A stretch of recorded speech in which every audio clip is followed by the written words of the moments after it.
அனைவருக்கும் வணக்கங்க. நான் கீர்த்தனா ராஜமாணிக்கம். இன்றைக்கி நம்ம பதிவில் என்ன பார்க்க போகிறோம் அப்படின்னு சொல்லி பார்த்திங்கன்னா, ஒரு முக்கியமான பதிவுங்க.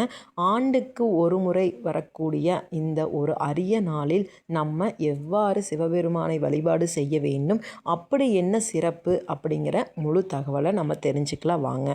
வரும் புதன்கிழமை நவம்பர் 5ஆம் தேதி நம்மளுக்கு என்னன்னு பார்த்தீங்கன்னா ஐப்பசி பௌர்ணமி.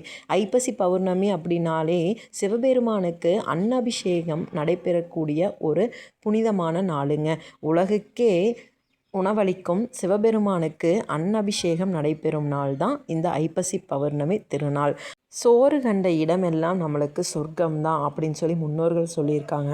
அது என்னன்னு பார்த்திங்கன்னா, நம்மளுக்கு எந்த இடத்தில் உணவு கிடைக்கிறதோ, எந்த இடத்தில் நம்மளுடைய பசியை ஆற்றிக்கொள்ள முடியுமோ அந்த இடம் நம்மளுக்கு சொர்க்கம் தானே. அப்போ ஐப்பசி அன்னாபிஷேகத்தை நம்ம பார்த்தோம் அப்படின்னா நம்மளுக்கு சிவபெருமானின் பரிபூரண அருளும் நம்மளுக்கு கிடைக்கும்.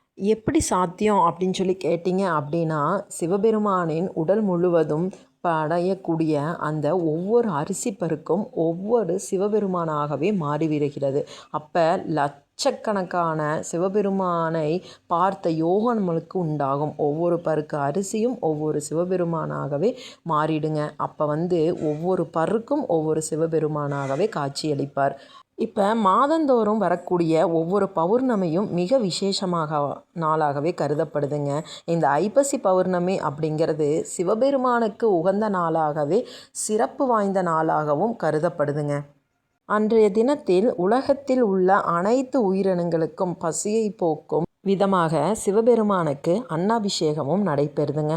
இந்த பதிவில் ஆண்கள் செய்ய வேண்டிய ஒரு எளிமையான ஒரு 3 விஷயங்களை நம்ம தெரிஞ்சுக்கலாங்க. இது மிக மிக ஒரு சக்தி வாய்ந்த பரிகாரமாகவே சொல்லப்படுகிறதுங்க. நிச்சயமாக நீங்கள் இந்த பரிகாரத்தை செஞ்சீங்க அப்படின்னா முழுமையான அருளை நீங்கள் பெற்றிட முடியும். அன்றைய தினத்தில் சிவபெருமானுக்கு அன்னாபிஷேகம் நடைபெறுவதை பார்த்தால் கோடி புண்ணியம் நம்மளுக்கு கிடைக்கும். வாழ்க்கையில் இருக்கக்கூடிய அனைத்து விதமான சாபங்களும் நீங்கி நம்ம வாழ்க்கையில் வறுமை அப்படிங்கிறதே இல்லாமல் மகிழ்ச்சி அடைவோங்க.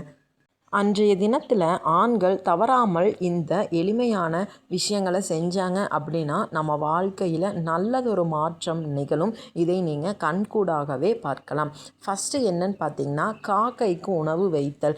ஆண்கள் சாப்பிட்றதுக்கு முன்னாடியே காலையில் குளிச்சுட்டு சுத்தபத்தமாக எச்சில் தொடாமல் நீங்கள் காக்கைக்கு உணவு வச்சிங்க அப்படின்னா உங்களுடைய பித்ருக்கள் சாபம், பித்ருக்கள் தோஷம் அனைத்தும் நீங்கும். அது மட்டும் இல்லாமல் ஈசனின் ஆலயத்திற்கு சென்று நீங்கள் பரிபூரணமாக ஈசனை சரணடைந்தால் உங்களுடைய வினைகள் படிப்படியாகவே குறையும். அன்றைய தினம் முழுவதும் சிவபெருமானின் மந்திரங்கள் படிப்பதாலும் பாடல்கள் கேட்பதாலும் உங்களுக்கு இருக்கும் மனக்குழப்பங்கள் எல்லாமே அகலும். முடிந்தவரை உங்களுடைய கோபத்தை நீங்கள் கட்டுப்படுத்த வேண்டுங்க. நிதானத்தையும் கோபத்தையும் நீங்கள் கட்டுப்படுத்த வேண்டுங்க. இந்த மாதிரி நீங்கள் சிவபெருமானை சரணடைஞ்சிங்க அப்படின்னா உங்களுடைய வேண்டுதலை அனைத்தையும் அவர் நிச்சயமாக அடுத்த ஆண்டுக்குள் நடத்தி வைப்பார். இதில் உங்களுக்கு எந்த ஒரு சந்தேகமும் வேண்டாம். வாழ்க வளமுடன். ஓம் நமச்சிவாய வாழ்க. இந்த வீடியோ பிடிச்சிருந்துச்சி அப்படின்னா லைக் பண்ணிக்கோங்க. நம்ம சேனலை நீங்கள் முதல் முறையாக இப்போ தான் பார்க்குறீங்க அப்படின்னா சப்ஸ்கிரைப் பண்ணிக்கோங்க. கீழே இருக்கிற பெல் பட்டனையும் நீங்கள் கிளிக் பண்ணிக்கோங்க. தினந்தோறும் ஒரு ஆன்மீக தகவல் கொடுக்குறேன். அது உங்களுக்கு உடனே நோட்டிஃபிகேஷனாக சேரும். உங்களுக்கு வேறு ஏதேனும் பதிவுகள் தேவைப்பட்டால் உடனடியாக நீங்கள் கமெண்ட்டில் சொல்லுங்கள். உங்களுக்கு நிச்சயமாக அந்த தகவலை நான் தெரிவித்துக் கொள்கிறேன்.